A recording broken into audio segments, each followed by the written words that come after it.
Laisser un enfant mineur sans surveillance pendant une période prolongée, surtout de nuit, peut être considéré comme de la négligence parentale. J'ai 3 jobs, je fais ça pour lui. Mais ignorer la loi n'est pas une excuse. Vous pourriez perdre la garde de votre fils. Je ne peux pas laisser les services sociaux prendre Alain. J'ai eu peur que tu ne sois plus ma maman. Mon Dieu, mais qu'est-ce que j'ai fait? Quel genre de mère laisse son fils de 10 ans seul le soir juste pour courir derrière des factures? Veux-tu sauver cette maison, ses factures, ou alors ton fils? Il a reçu 2 fois la dose de son antihypertenseur. C'est vous qui avez administré le médicament? Quoi? Avec une telle dose, ce patient aurait pu mourir. Vous pouvez perdre votre licence d'infirmière, et même, passer le reste de votre vie en prison. Mais attends, c'était toi qui avais appelé la police? Je ne dormirai pas tranquille jusqu'à ce que la garde de ton fils te soit retirée. Je suis prête, on met la maison sur le marché. Vous savez, je ne veux plus être esclave des dettes. Vous parlez de Dieu? Est-ce que vous êtes croyante? Jésus reste mon maître et mon Seigneur. Moi aussi je crois en Jésus. Est-ce que je pourrais vous inviter à dîner un soir? Merci, mais non. En plus j'ai trop à gérer en ce moment. La prison du soi-disant rêve américain. Le vrai rêve, c'est d'avoir la paix de Dieu, pas les dettes qui nous étouffent. Oui. Je vais me discipliner, économiser, et avancer pas à pas. Le banquier lui a repris sa voiture de luxe. Son mari a fait un AVC, et maintenant elle ne peut même plus payer ses factures. Tu n'as pas des malades à soigner au lieu de passer ton temps à parler de la vie privée de tes collègues?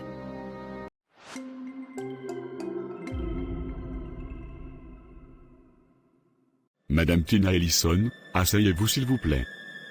Nous devons parler avant que vous puissiez voir votre fils. Mais il va bien? Où est-il? Est-ce qu'il m'en veut? Je peux lui parler? S'il vous plaît? Prenez place madame. Il va bien. Il est dans une pièce à côté avec une intervenante. Mais avant toute chose, nous devons clarifier ce que dit la loi. Laisser un enfant mineur sans surveillance pendant une période prolongée, surtout de nuit, peut être considéré comme de la négligence parentale. Mais, je ne savais pas que, je pensais qu'à 10 ans, il pouvait. Dans certains États, la loi ne fixe pas d'âge exact, mais elle exige que l'enfant soit suffisamment mûr, et qu'un parent s'assure activement de sa sécurité. La majorité des agences recommandent 13 ans comme âge minimum pour rester seul à la maison. Et ici, dans notre État, c'est inscrit dans le Code de la protection de l'enfance, section 5, article 23. Lorsqu'un enfant est laissé sans supervision, dans des conditions pouvant mettre en danger sa sécurité physique ou émotionnelle, les autorités ont le droit d'intervenir immédiatement pour assurer la protection de l'enfant, pouvant aller jusqu'à le retirer temporairement du foyer familial. Non, non, je vous en supplie, je travaille comme une folle. J'ai 3 jobs, je fais ça pour lui. Je n'ai pas de famille ici, je ne savais pas quoi faire d'autre. Je vous crois, madame. Mais ignorer la loi n'est pas une excuse. Et ce n'est pas la première fois que vous laissez Alain seul, n'est-ce pas? Non. Monsieur l'officier. Alors écoutez bien, ce soir, vous recevez un avertissement officiel. Mais si cela se reproduit, nous serons obligés d'ouvrir un dossier auprès de la protection de l'enfance. Et dans ce cas, vous pourriez perdre la garde de votre fils. Non, je vais changer, je vous assure, donnez-moi une chance, je ne peux pas accepter perdre la garde de mon fils. Je n'ai que lui. Je ne peux pas laisser les services sociaux prendre Alain. Je promets de faire tout ce qui est à mon possible pour changer. C'est ce que nous espérons. Mais ce soir, madame, vous marchez sur une ligne très fine.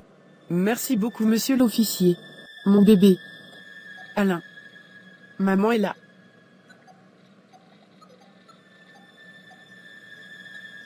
Je suis désolée, je suis tellement désolée. Tu vas bien? Tu n'as pas eu peur? Ils ne t'ont pas fait de mal? Ils ont dit que j'étais seule, qu'ils allaient m'emmener, que t'avais pas le droit de me laisser tout seul. Je sais mon cœur. C'est de ma faute. J'aurais dû faire mieux. Je pensais que tu étais fort, que tu pouvais gérer. Mais moi je suis plein d'enfants, maman. Tu as raison, tu as tellement raison. Et j'ai tout gâché. Je croyais bien faire, mais j'ai oublié l'essentiel. J'ai cru qu'ils allaient jamais te laisser revenir.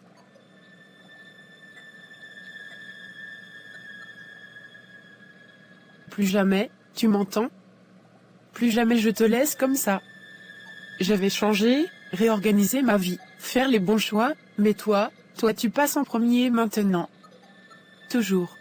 D'accord. Je t'aime très fort, maman. J'ai eu peur que tu ne sois plus ma maman. Ça, jamais. Je serai toujours ta maman. Je ne laisserai personne te prendre. Je promets de faire de mon mieux pour que ça aille. Jésus m'aidera. Jésus, aide-moi, maman. Aide-nous, Seigneur. Amen. Allons-y à la maison. Il est très tard. Tu dois aller te coucher. Je suis passé à un fil de perdre mon fils ce soir. Juste un appel de plus, un signalement de plus, et il aurait pu, mon Dieu, mais qu'est-ce que j'ai fait? Tout ça pourquoi? Pour un toit trop cher, une voiture flamboyante, des apparences? Et mon fils, il dort seul, effrayé, pendant que moi, je cours de job en job, je l'aime. Mon fils, c'est toute ma vie. Si je continue comme ça, ils vont me l'enlever. Et je ne survivrai pas à ça. Je peux tout perdre, sauf lui. Pas lui, pas mon Alain, je déteste cette maison. Elle m'a volé ma paix, et voilà, elle veut me voler mon fils, qu'est-ce qui m'arrive? Qu'est-ce que je vais faire? J'avais appelé Myriam. Je sais qu'il est très tard. Mais je vais quand même essayer de l'appeler.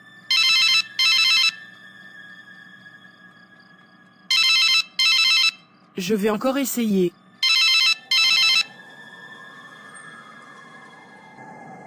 Allô, Myriam?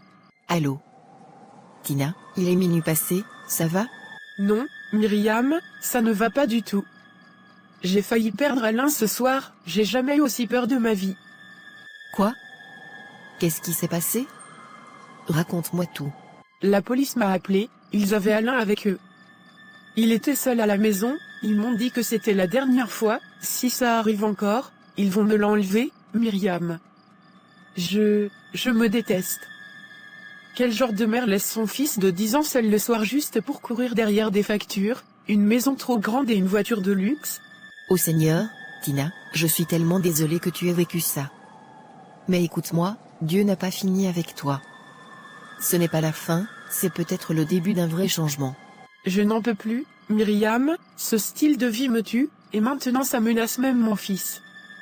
Je suis prête à tout lâcher. Maison, voiture, je m'en fiche. Je veux juste Alain. Je veux juste retrouver la paix. Et ça, c'est exactement la bonne décision.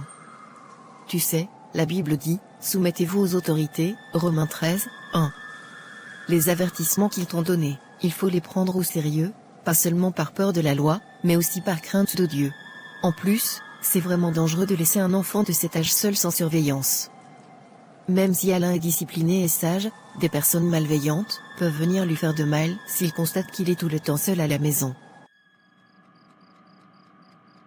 Écoute, demain on commence à chercher des solutions. Mais pour l'instant, il est tard, tu es épuisé. Je suis en congé les 5 prochains jours. Alors, je viendrai les passer chez toi.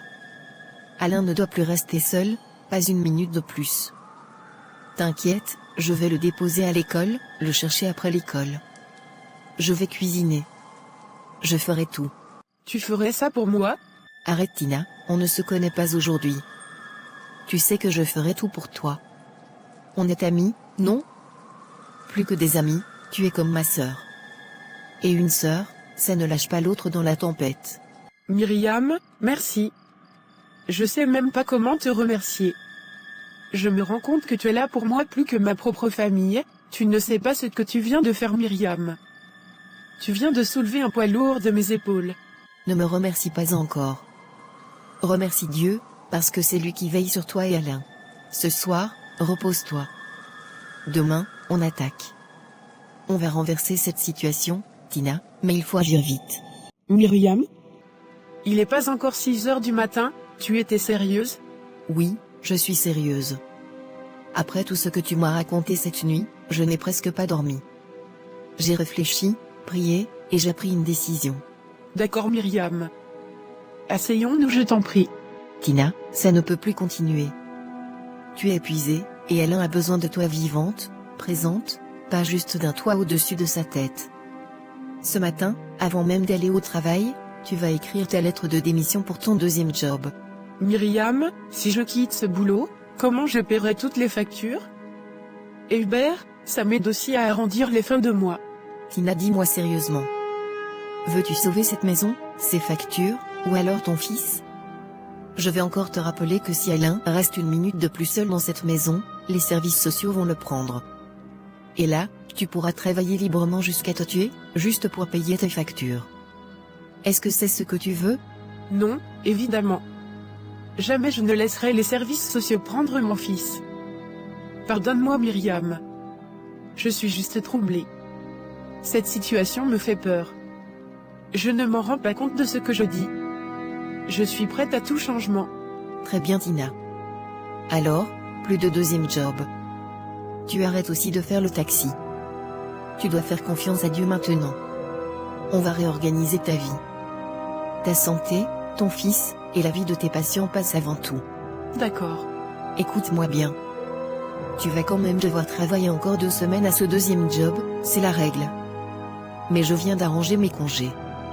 J'ai 5 jours de repos, et je vais demander 1 semaine en plus pour couvrir toute ta période de transition. Je reste ici avec Alain. Je m'occupe de tout. Tu ferais ça pour moi? Pour nous? Bien sûr. C'est ce que font les vrais amis. Tu n'es pas seule, Tina. Je sais même pas comment te remercier. Vu que tu vas travailler. Écoute, donne-moi juste les infos, le nom de ton manager, ton poste, la date des faits, je vais écrire cette lettre de démission pour toi. Tu n'auras qu'à la signer, et la remettre aujourd'hui. D'accord, je le ferai. Merci encore ma sœur. Maintenant, respire. Tu vas au travail tranquille, et moi je m'occupe de la maison et d'Alain. Plus de soucis. Merci beaucoup. Tina, je te cherchais. Docteur Levent veut te voir immédiatement. Il m'a semblé très perturbé. Ah bon? J'espère qu'il n'y a rien de grave. J'y vais alors. À tout à l'heure. Tina, asseyons-nous je t'en prie. D'accord docteur Levent.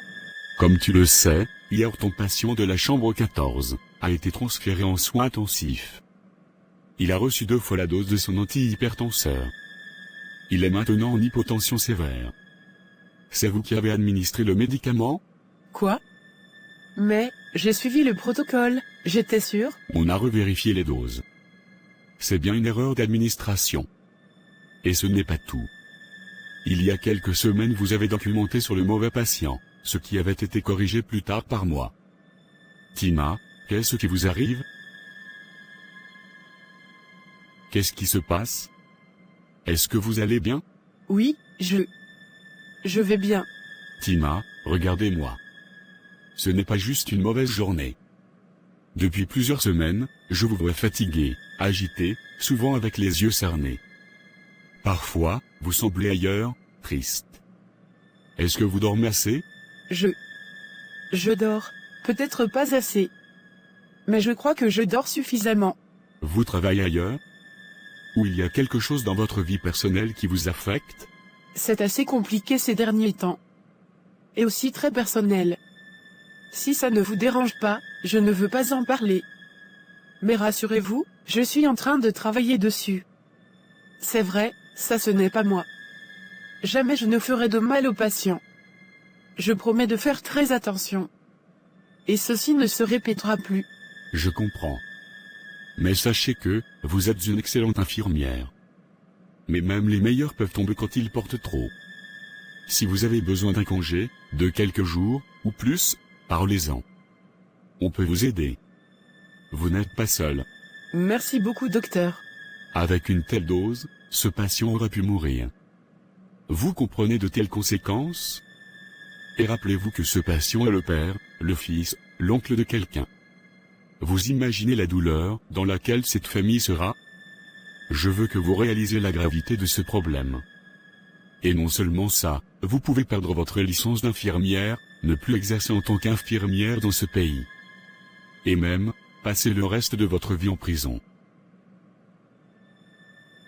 Écoutez bien, ceci est un grand et dernier avertissement. Le patient est stable maintenant.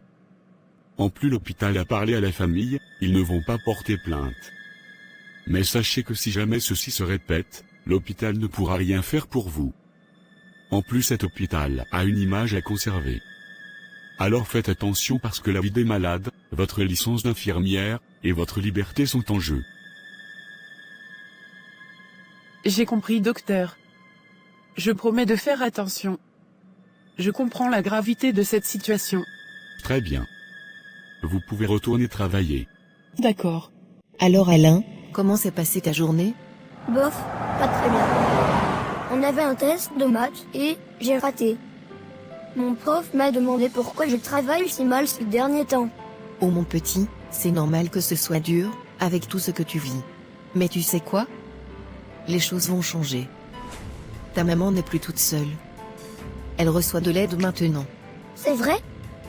Tu veux dire que tu vas rester avec nous? Oui. Pour au moins 2 semaines. Je suis là pour toi, et aussi pour aider ta maman. Yes. Tu es la meilleure tata du monde.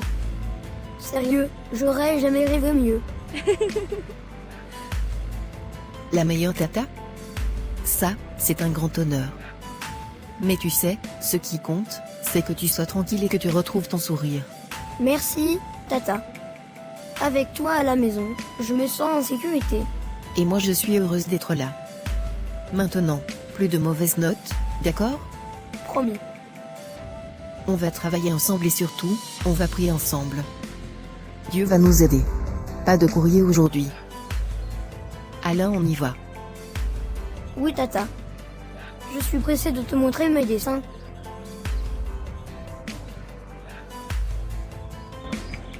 Dis donc, tu as vu? Qui est cette dame avec Alain? Elle n'est pas de la famille, non?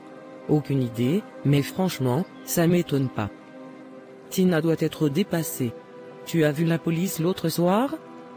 Ils ont dû venir parce qu'elle laisse son fils seul.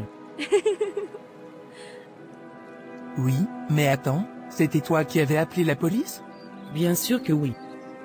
Quelqu'un devait le faire. Ce qu'elle fait est dangereux et illégal. Alain est encore un enfant. Et quand je lui ai parlé, elle m'a manqué de respect. Non, je n'accepte pas ça. Franchement, j'espère que les services sociaux finiront par lui retirer l'enfant. Non, Wendy, tu vas trop loin. Espérer qu'une maman perde son fils, c'est cruel. Je pense au contraire que l'intervention de la police lui a fait un électrochoc. Regarde, elle a déjà quelqu'un pour l'aider avec Alain. Ça veut dire qu'elle essaie de s'en sortir. Ouais, on verra. Moi je dis qu'elle ne changera jamais. Moi je crois que oui. Une mère fera toujours ce qu'il faut pour son enfant. Et Tina, elle est malin, ça se voit. Alors je préfère lui donner une chance plutôt que de la condamner. Mais Wendy, tu t'en vas? On n'a pas fini. Erin, on se parle plus tard. Je vais finir ma cuisine. À bientôt Wendy. Du n'importe quoi. Parfois j'ai du mal à comprendre Erin. En tout cas, Tina jetait à l'œil. Si j'aperçois Alain seul, juste pour 1 minute, je vais appeler la police. Je ne suis pas dans les sentiments comme Erin. Continue à travailler tard dans la nuit. Fais même 10 boulots, je ne dormirai pas tranquille jusqu'à ce que la garde de ton fils te soit retirée. Les services sociaux prendront soin de lui. Tina, oh mon Dieu, je viens de recevoir un appel, mon mari, il a été emmené à l'hôpital, un AVC, je suis terrifiée. Oh Natacha, je suis tellement désolée. Écoute-moi, respire doucement. Dieu est fidèle. Je vais prier pour ton mari, qu'il se relève et qu'il retrouve la santé. Il n'est pas trop tard, il y a de l'espoir. Merci Tina, j'y vais rapidement. Natacha, j'espère que tu ne vas pas conduire toi-même. Tu n'es pas dans un état de conduire. Il faut prendre un taxi. Oui, tu as raison. J'ai justement appelé un taxi. Oh, avant que je parte, pardon, j'ai oublié, le docteur voulait te parler. Il avait l'air contrarié, qu'est-ce qui le préoccupait autant? Ne t'inquiète pas pour ça, Natacha. Ce n'est rien d'urgent, je gérerai. Toi, va vite voir ton mari. C'est ça qui compte maintenant.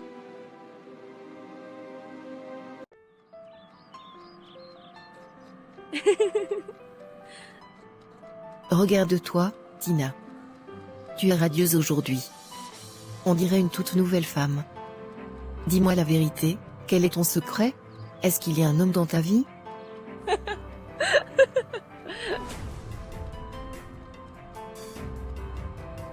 Alors, amoureuse? Quoi, Myriam? Tu blagues là? Un homme dans ma vie, non. Pourquoi pas? En tout cas, je sais qu'un homme trouvera la clé de ton cœur. Et là je verrai si tu résisteras à l'amour. Arrête, Myriam. Il n'y a pas d'homme dans ma vie.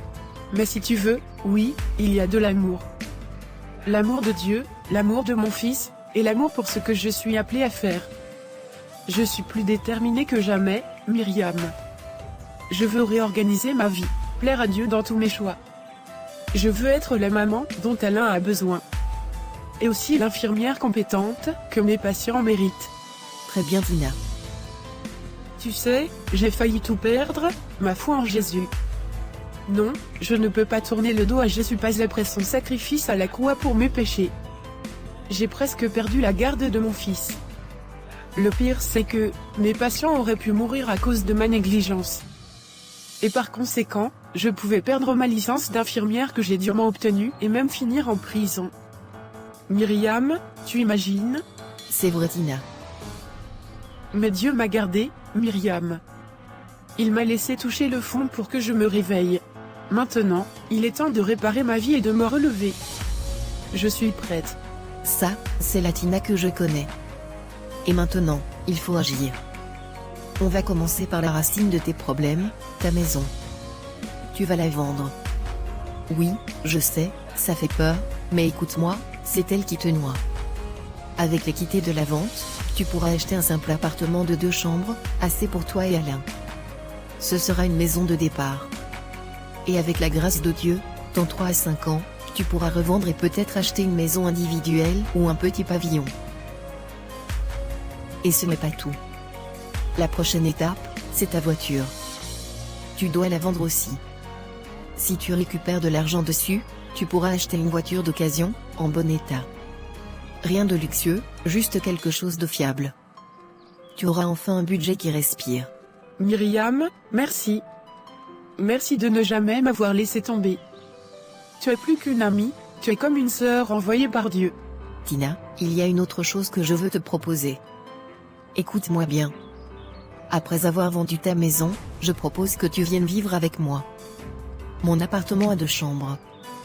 Toi et moi, on peut partager ma chambre, et Alain aura sa chambre à lui tout seul. Quoi? Non, Myriam, tu en fais déjà trop pour moi. Je ne peux pas accepter ça. Si, tu peux et tu dois accepter. Je ne veux pas que tu t'inquiètes des factures ou du loyer. Je prendrai tout en charge pendant 6 mois. Juste 6 mois. Ce temps, tu l'utiliseras pour payer tes dettes de carte de crédit, et si possible, économiser pour ton futur apport. Tu comprends? Tu dois respirer, Tina. Mais, Myriam, c'est énorme ce que tu proposes. Je ne mérite pas une telle aide. Tu la mérites. Tu es ma sœur en Christ, pas seulement une amie. Et puis, Alain a besoin de stabilité. Il doit avoir son propre espace, même si vous avez vendu la grande maison. Il ne doit pas se sentir puni. C'est un grand changement pour lui aussi. Seigneur, merci. Merci pour ce cadeau, pour cette amie, Myriam, tu es plus qu'une sœur biologique, tu es ma vraie famille.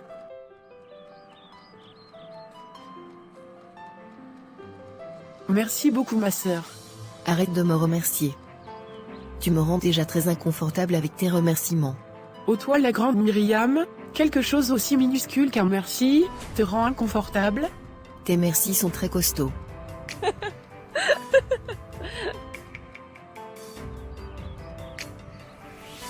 Je suis sérieuse, tu as besoin d'un homme qui va te moduler. Du n'importe quoi. Bonjour, Madame Tina. Je suis content de vous voir. Comment allez-vous? Je vais vraiment bien. Je suis en train de reclasser ma vie. Et j'ai décidé de vendre ma maison. Très bien. Commençons par voir où vous en êtes. Vous avez acheté la maison il y a 8 mois, c'est bien ça? Oui, pour 435 000 $. D'accord, Tina. Regardons ensemble vos chiffres. Vous avez acheté la maison 435 000 $, avec un acompte de 13 000 $. Votre prêt initial était d'environ 422 000 $. Oui, je me rappelle très bien. Bonne nouvelle. Le marché a monté. La valeur estimée de votre maison aujourd'hui est de 455 000 $.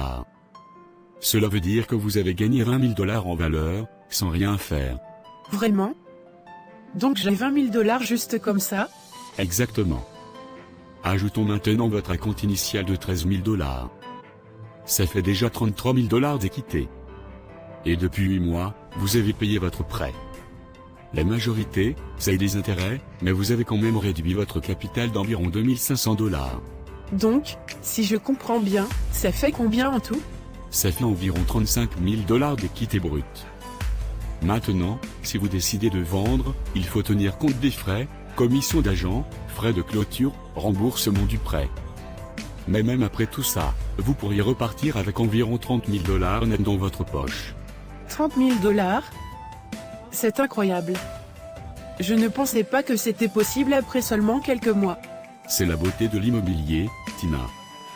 Le marché a joué en votre faveur, et vos paiements comptent aussi. Cet argent peut vous aider à payer vos dettes, ou mieux encore, servir pour un futur acompte. Merci Seigneur. Et merci de m'expliquer tout ça. Je croyais que je n'avais presque rien, mais en fait, j'ai une vraie bénédiction entre les mains. Je suis prête, on met la maison sur le marché. Je le fais tout de suite. Alors Tina, vous avez cette Mercedes depuis 8 mois, c'est bien ça? Oui, mais les paiements sont trop lourds. 800 $ par mois, c'est énorme. Je fais un peu d'Uber, mais ça ne couvre pas assez. Je comprends. Vous avez roulé environ 22 000 km en 8 mois. C'est pas mal. Alors, la valeur de votre voiture sur le marché actuel est d'environ 36 000 $. Seulement 36 000? Mais j'ai payé tellement déjà. Oui, malheureusement, les voitures neuves perdent beaucoup de valeur dès qu'elles sortent du concessionnaire. Maintenant, regardons votre prêt. Le montant que vous devez encore à la banque est d'environ 46 000 $. Mais, ça veut dire que je dois plus que ce qu'elle vaut? Exactement. Vous avez des fonds négatifs. Environ 10 000 $ de différence. En gros, oui. Vous avez deux options. Revendre la voiture et rembourser la différence à la banque. Ou alors, échanger pour une voiture moins chère, et rouler la différence de 10 000 $ dans le nouveau prêt. Mais ça veut dire un nouveau crédit. Mon Dieu, je pensais que je pouvais juste la rendre et finir avec ça. Je comprends, Tina. Beaucoup de gens croient ça. Mais la banque a prêté plus que ce que la voiture vaut maintenant. La bonne nouvelle, c'est que vous pouvez peut-être vendre à un particulier pour un peu plus que 36 000 $ et réduire l'écart. Vous savez, je ne veux plus être esclave des dettes. Je crois que Dieu m'a ouvert les yeux. Ma liberté ne viendra pas d'une voiture de luxe ou d'un crédit, mais de lui seul. Vous parlez de Dieu, est-ce que vous êtes croyante? Oui. Même si j'ai fait beaucoup d'erreurs, Jésus reste mon maître et mon Seigneur. C'est seulement par lui que je peux tout. Waouh, moi aussi je crois en Jésus. Je lui ai donné ma vie il y a quelques années. Vous ne savez pas à quel point vos paroles me touchent aujourd'hui. Peut-être que ce n'est pas un hasard, que nous soyons en train d'échanger en ce moment. C'est vrai, je crois que rien n'est un hasard avec Dieu. Tina, vous êtes une femme de foi et de courage. Est-ce que je pourrais vous inviter à dîner un soir? Pour apprendre à mieux vous connaître? Merci, mais non. Ce n'est pas ma saison pour cela. Je veux rester concentré sur ma marche avec Dieu. En plus, j'ai trop à gérer en ce moment. Je comprends. Mais, permettez-moi quand même de vous appeler de temps en temps. Juste pour prendre de vos nouvelles. J'ai votre numéro de téléphone. Comment ça? Je ne vous ai jamais donné mon numéro. Vos informations sont déjà dans votre dossier. Non. Même si vous les avez, je ne veux pas de cela. Merci de respecter ma décision. Car je préfère garder nos échanges professionnels. Je comprends parfaitement. Et je respecte votre décision. Sachez simplement que je prierai pour vous. pour que vous changiez d'avis, et me donner une chance de vous connaître davantage. Merci. Et si on change de sujet, alors je veux rendre cette voiture.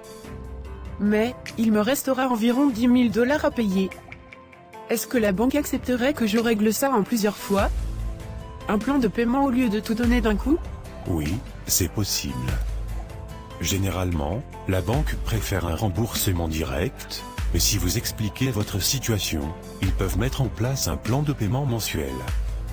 Cela resterait une dette, mais beaucoup plus légère que 800 $ par mois. Alors c'est ce que je vais faire. Je veux être libre. Je vais rendre cette voiture. Voyons ensemble les étapes pour la restitution, et je vous donnerai le contact de la banque pour le plan de paiement. Alors, raconte-moi. Comment ça s'est passé avec le banquier et le concessionnaire? Le prêteur m'a expliqué en détail combien j'aurai après la vente de la maison. Myriam, je n'arrive pas à croire que je vais récupérer autant d'argent. Je me sens enfin libre. Comme si je sortais d'une prison, la prison du soi-disant rêve américain. Alléluia. C'est la vérité, ma sœur. Le vrai rêve, c'est d'avoir la paix de Dieu, pas les dettes qui nous étouffent. Mais, j'ai quand même un mot à dire. La voiture que j'ai rendue, je dois encore 10 000 $ à la banque. C'est énorme. Et en plus je dois acheter une voiture d'occasion comptant, j'avoue que ça me fait peur. Tina, écoute-moi bien. Tu as choisi d'obéir à Dieu, de remettre ta vie en ordre. Et quand on marche dans l'obéissance, Dieu pourvoit. Je crois de tout mon cœur qu'il va te surprendre. Ce 10 000 $ n'est rien pour lui. Tu as raison. Je le sais. Je veux juste continuer à croire, même quand les chiffres me font trembler. Et en attendant, tu prendras le métro pour aller au travail. Ce n'est pas une honte. C'est une saison, et elle passera. Oui. Je vais me discipliner, économiser, et avancer pas à pas. C'est ma nouvelle vie. Alors la première étape, appelle la banque dès demain. Mets en place un plan de paiement clair pour ces 10 000 $. Et laisse Dieu faire le reste. Seigneur, accélère la vente de cette maison. Donne-moi la paix et la force de continuer. Oui, Seigneur, nous croyons que tu ouvres les bonnes portes. Tu es fidèle, et tu ne laisseras pas tomber ta fille Tina. Au nom de Jésus, Amen. Bonjour. Je m'appelle Tina Allison. Bonjour madame, service clientèle de la banque. En quoi puis-je vous aider aujourd'hui? J'appelle parce que j'aimerais mettre en place un plan de paiement pour le solde de mon prêt automobile. On m'a dit qu'il reste environ 10 000 $ à payer. Madame, je vois ici que votre compte de prêt automobile est déjà soldé. Soldé? Non, il doit rester 10 000 $. C'est impossible. Je comprends votre étonnement. Mais selon nos registres, le solde a été entièrement réglé hier. Le paiement a été effectué directement par Monsieur Sylvain Soma, le directeur général de la concession Mercedes. Sylvain Soma, Seigneur, pourquoi? Mais vous êtes sûr de ça? Souhaitez-vous que je vous envoie une copie de la confirmation par courriel, madame? Alors, c'est vrai. Je ne dois plus rien. Oui, je veux une copie de la confirmation, s'il vous plaît, merci. Et, il n'y a donc plus rien à payer? Non madame, le compte est entièrement clôturé. Est-ce que je peux vous aider avec autre chose? Non, non merci. C'est tout, au revoir. Attends, Sylvain Soma? Le directeur de Mercedes? Je ne savais pas, je croyais que c'était juste un vendeur de voitures. Seigneur, alors c'est lui qui a payé ma dette? 10 000 $, mais pourquoi, Seigneur? Pourquoi lui? Je pensais être libre, ne plus avoir à le revoir. Mais maintenant, avec ce geste, Seigneur, pas lui encore, pas lui. Pourquoi il a fait ça? Qu'est-ce qu'il veut? Seigneur, protège-moi. Si c'est un piège, ferme cette porte. Mais si c'est toi qui es derrière tout ça, donne-moi la paix. Moi, je veux seulement t'obéir, et être libre. Et, Natacha, t'as vu Tina ces derniers jours? Elle vient au travail en bus.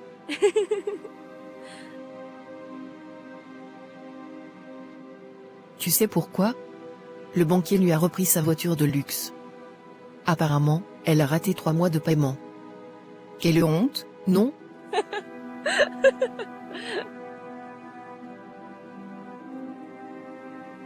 Beryl, arrête. Je ne veux pas entendre ce genre de choses.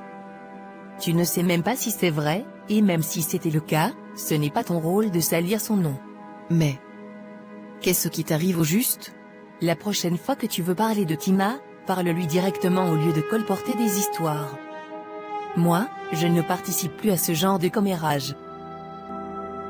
Tina, tu sais, Natacha n'est pas mieux que toi. Son mari a fait un AVC, et maintenant elle ne peut même plus payer ses factures.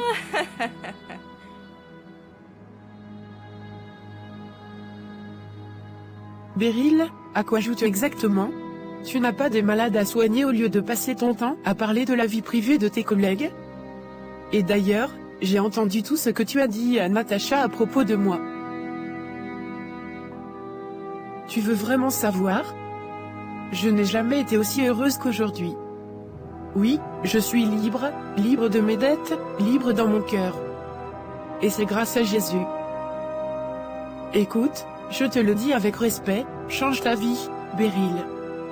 Tu ne peux pas passer ton existence à colporter des ragots.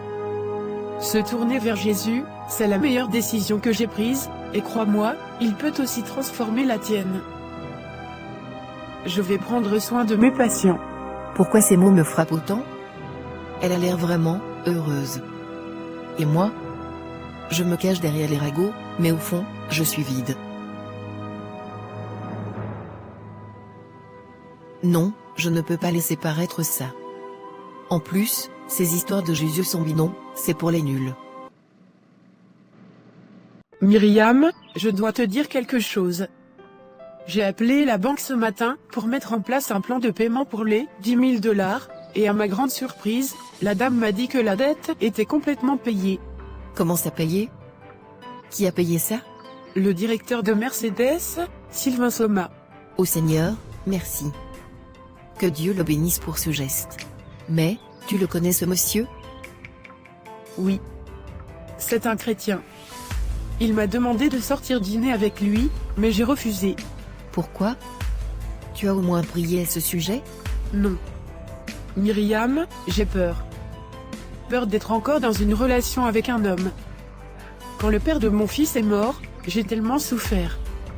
J'étais loin de Dieu à l'époque. Maintenant tout ce que je veux, c'est me concentrer sur mon fils et sur ma marge avec le Seigneur. Je comprends ta peur, Tina. Vraiment. Mais n'oublie pas que Dieu peut aussi envoyer des personnes bonnes dans nos vies. Tu n'es plus seule, ni la même Tina qu'avant. Tu es en Christ. En plus, tu dis que cet homme est chrétien, pourquoi ne pas prier à ce sujet? Pourquoi? Je ne sais pas. Ne ferme pas ton cœur trop vite. Prie. Laisse Dieu te guider. Et au moins, même si tu n'acceptes pas ses avances, tu devrais aller le remercier en personne pour ce qu'il a fait. C'est un témoignage de gratitude et ça honore Dieu. Oui, tu as raison. C'est certainement la bonne chose à faire. C'est tout ce que je te demande. Remercie-le. Le reste, confie-le au Seigneur.